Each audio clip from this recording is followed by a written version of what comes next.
This video intermittently discusses the following in relation to True Detective's first season.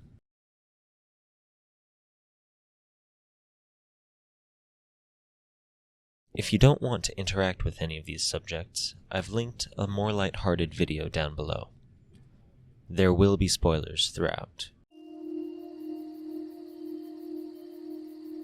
33 years. It took 33 years of killing before Errol William Childress was brought to justice.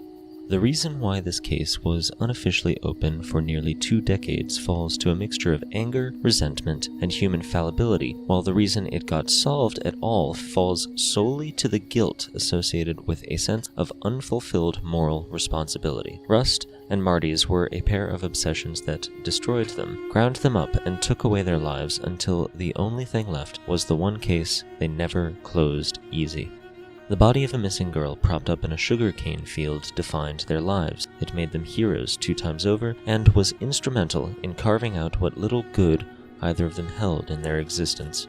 In the words of Marty Hart, "There's a feeling, you might notice it sometime, this feeling like life has slipped through your fingers, like the future's behind you, like it's always been behind you." Unfortunately for Rust and Marty, for most of the series, in fact, that sentiment rings true. Both of them woke up one day and realized that the good times were behind them. They couldn't quite tell when those times had gone. There was never a defining moment when things turned sour, but there was a point when they realized that the lives they had constructed for themselves were over. It was when Rust throws Marty at the truck. So, let's examine that. Let's examine how these men destroyed their own lives, how they tried to piece them back together, and how the circumstances of their being made them preternaturally disposed to doing so as a result of their own quiet obsessions.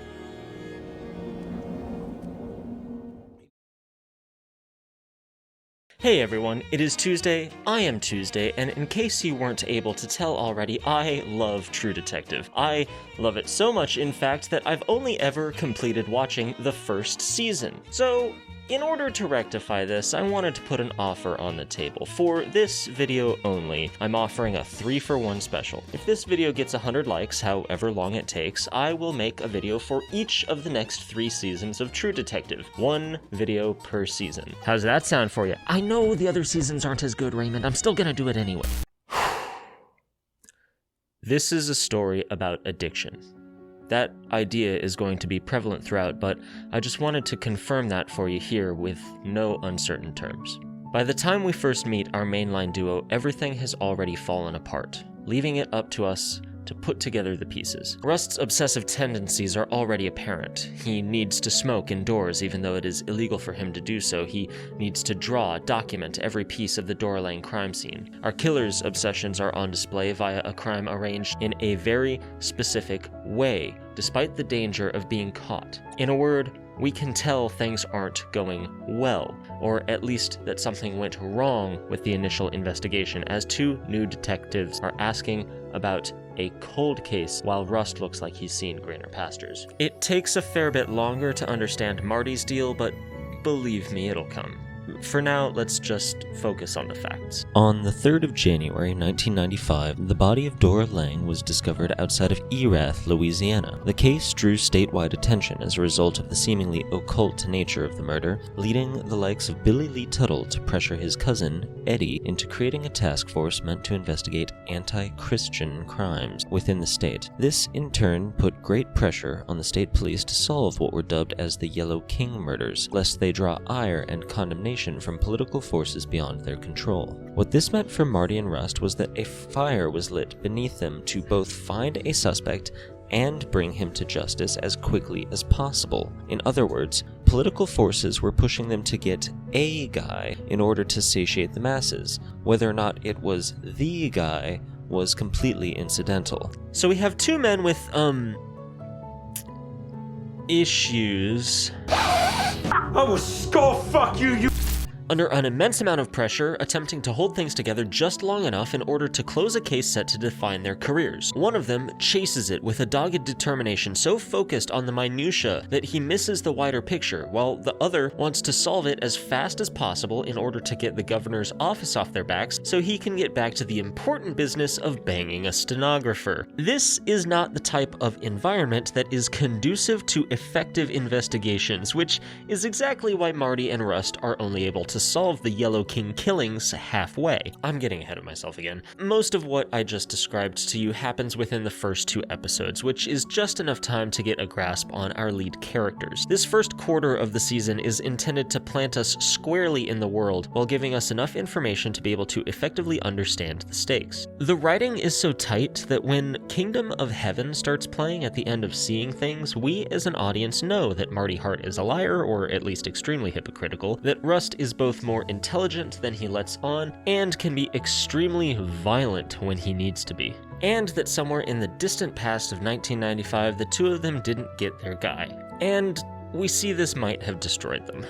In case you couldn't tell, this whole series feels like a train wreck happening in slow motion. It's a story where everything goes to shit before the cameras even start rolling, and the only 2 people to blame for that are Marty and Rust, and a secret cabal of murderous pedophiles, but I'll get back to that. Marty and Rust are the types of people who fundamentally require robust support systems in order to make positive choices in high-intensity situations, as opposed to whichever ones fast-track them toward completely fucking up their lives. Unfortunately for them, neither have this kind of support for long periods of time, and they tend to make mistakes as a result. They relapse, they scratch at the little hunches they have sitting in the back of their minds before nearly going postal and destroying their jobs. They play a bad hand just well enough to double their money, only to lose it all while holding a royal flush. Let's get back to the facts real quick. Our boys have 2 weeks to get answers before the task force set up by Edwin Tuttle takes the case off their hands. This, in turn, puts pressure on them to cut corners in their investigation, so much so that they eventually become involved in a biker gang's raid on a trap house and then cover up a summary execution outside of a meth lab. The 2 get word of Dora Lang hanging around with a tall man who has distinctive facial scarring across his chin. Rust becomes convinced that Dora couldn't have been the killer's first victim, that Marie Fontenot was not missing and was in fact killed by their mystery man, that their case has scope, causing him to hunker down and obsess over old records in his free time because he doesn't have anything else. Through this, he is able to find another possible victim, Rianne Olivier. She was found washed up with a toxicology report matching that of Dora Lang, a toxicology report matching the drugs her boyfriend went to prison for manufacturing. A statewide APB is put out for Reggie Ledoux, and for the next 17 years, Reggie is seen as the sole perpetrator of the Yellow King killings. This is the type of half-truth that ends lives. Episodes 3 and 4 really highlight the hypocrisy inherent to Marty and Rust's diseases, while helping to prime us for the grand deception of their lives at the end of episode 5. You see, while both of our leads are hypocrites, each of them embody a different flavor of personal deception. Marty is loud, brazen about it via his constant infidelity, while toting the importance of family values during his interview in 2012. In other words, Marty forgoes most of his work responsibilities in order to fuck around, find out, and then get angry for doing so. Rust, on the other hand, is much quieter about his personal deception, as if he's telling a lie to himself about the meaninglessness of reality. He will constantly wax poetic to anyone who will listen about how we're all just meat deluded into importance amidst an infinite, uncaring void, while actively destroying his life in a prolonged, rabid attempt to invoke justice, provide mercy, and reduce suffering. We see this a little later in the series in what I call the post-happy ending section, when he's grilling a woman who murdered her infant children. The character isn't named as far as I can tell, instead she exists to highlight Rust's true outlook on the world, the bit that gets hidden in all the pseudo-philosophical noise. The woman confesses to 3 counts of infanticide via an essay on legal pad while being comforted by Rust the whole way through. Once she's finally done and has signed the paper, Rust proceeds to give her this advice.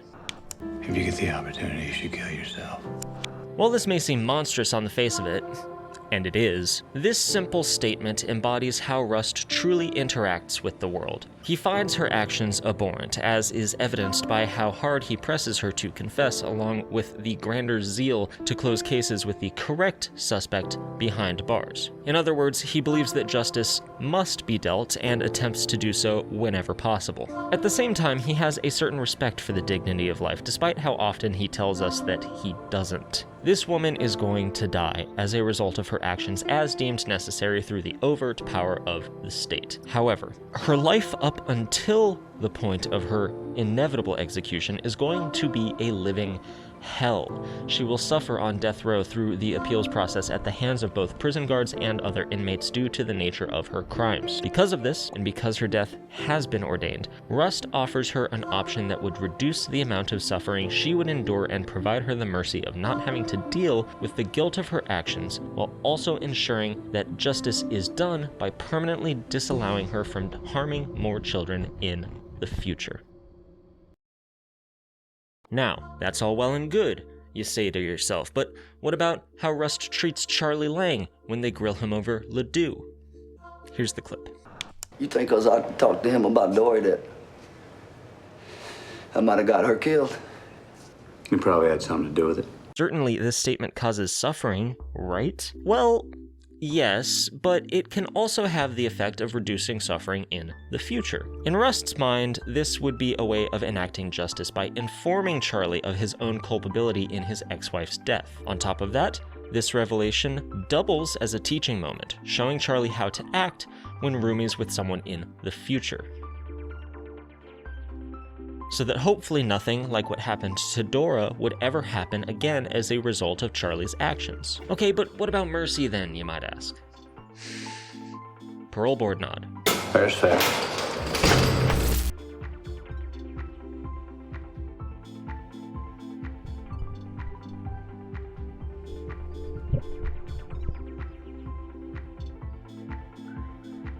There's this joke in the movie Vice where Dick Cheney decides to not run for president, and then the credits start to roll halfway through the movie. He walks off, accompanied by his family, to live a life of luxury in the realm of happy ever after, where he can't irreparably damage the American economy, global stability, and the balance of power within the Middle East. Oh, imagine what a world that could have been. Now, imagine you actually give a shit whether the characters on screen during this joke live or die. Side note, fuck Dick Cheney. That's how it feels to watch the second half of the season. When the wind picks up on a close-up of Marty's daughters, and you know for a fact there's over 3 hours of story left to tell, that's when the creeping menace at the heart of the show finally presents itself in force. Marty and Rust enjoy 7 good years of clean, honest living despite this, and for each of them it only takes one tiny, catastrophic thing to send them back into a spiral. It costs Rust his job, Marty his marriage, and both of them the only relationship in which they truly understand the other party, their friendship. They tear themselves apart in search of that one little thing that will fill the hole punched through the core of their being, and we're forced to sit back and watch over the course of 2 episodes as they solidify the husks we've seen them as in interview clips. In fact, each of their respective relapses in 2002 are an additional compounding factor as to why the Yellow King case remained only partially solved until 2012, with the showdown in Carcosa before the effigy of Hastur. Let us for a moment examine what it means to face the root of your life's miseries. What would happen to you if you confronted whatever monster has caused you undue suffering over the course of your life? Would you run? Would you stand and fight? Would your battle with this monster kill you because it is just too powerful to face? Here's a scary thought. Would you succeed? Both Marty and Rust tried to do that first one. They tried to do it for close to a decade, and their lives suck as a result of it. They both exist as ghosts of their former selves, nominally successful in their respective trades, but completely untethered from the heights to which they had once risen. Episodes 7 and 8 really only give the impression that Marty and Rust are both doing their damnedest just to scrape by while still trying to tie together loose ends. Now, let me tell you why that's a good thing. Oh, this is about to go off the rails. Let us accept that the Yellow King killings are an allegory for addiction. Okay? The analogy writes itself. The Yellow King can be seen as a representation of addiction. Both Marty and Rust are aware of his existence in an abstract sense, but each have varying degrees of willingness to accept his existence, with these degrees fluctuating throughout the 17 years we know them. Each of our main characters go through phases of refusing to believe the Yellow King is still out there, see their 7 years of staying dry, while Rust spends close to a decade trying to run from the fact that he didn't get his man. Eventually, though, and maybe with a little coercion, they sit down and accept that the Yellow King is real and that he needs to be stopped whatever the cost. They hunt him, meticulously weeding him out through dialogues with each other until they can finally face him head on and bring an end to the madness together. This is the essence of a long-term addict's journey when he or she decides to sit down and have a crack at recovery. The narrative fits just too well when viewed through the lens of the cycle of addiction, to the point where you could almost chalk up your entire analysis in that nice allegorical bow. There's just one problem with that, though. One tiny little question that you can't quite square in this analogy. Where does the pedophile elder god cult fit in? Ah!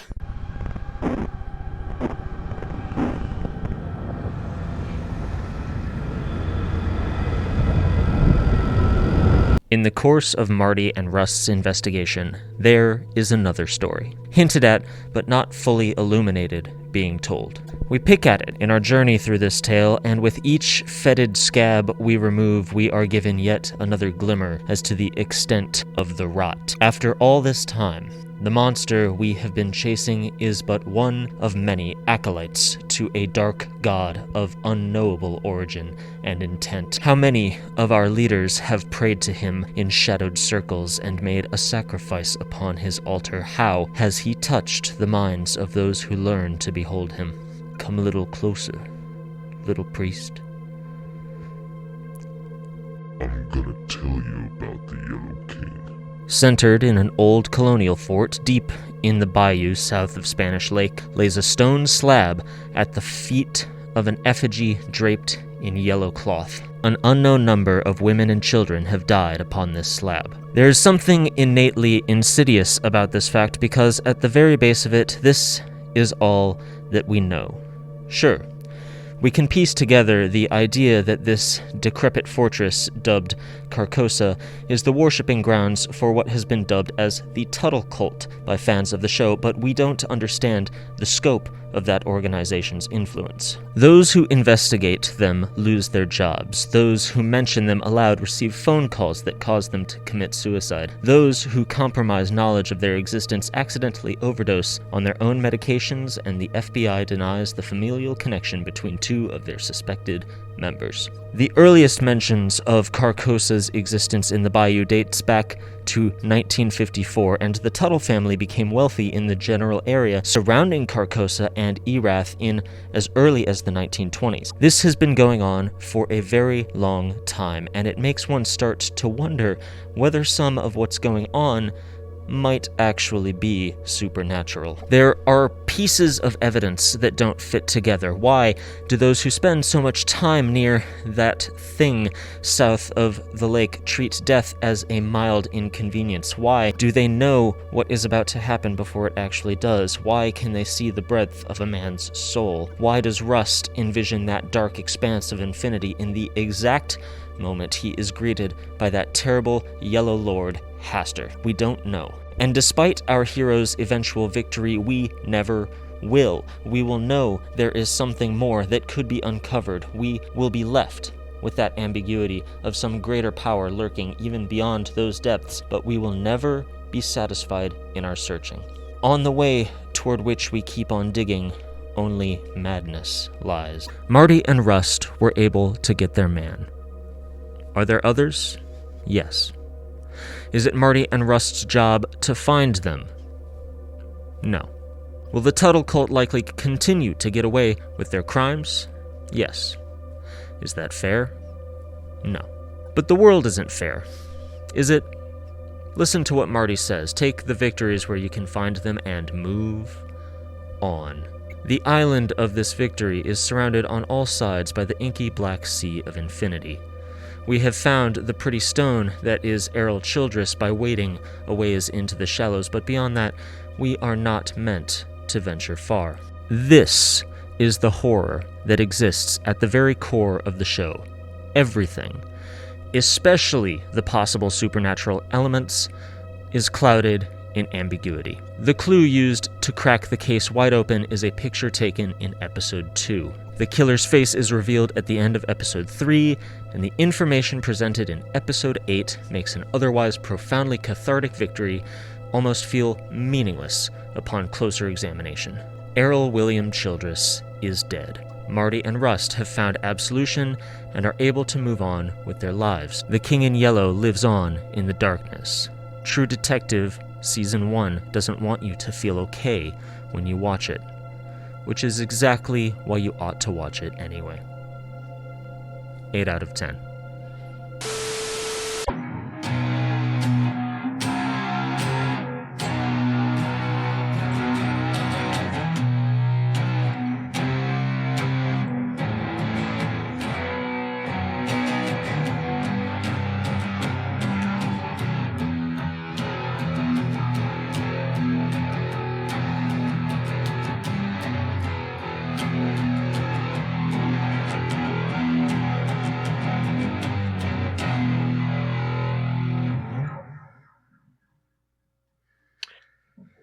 Anyway,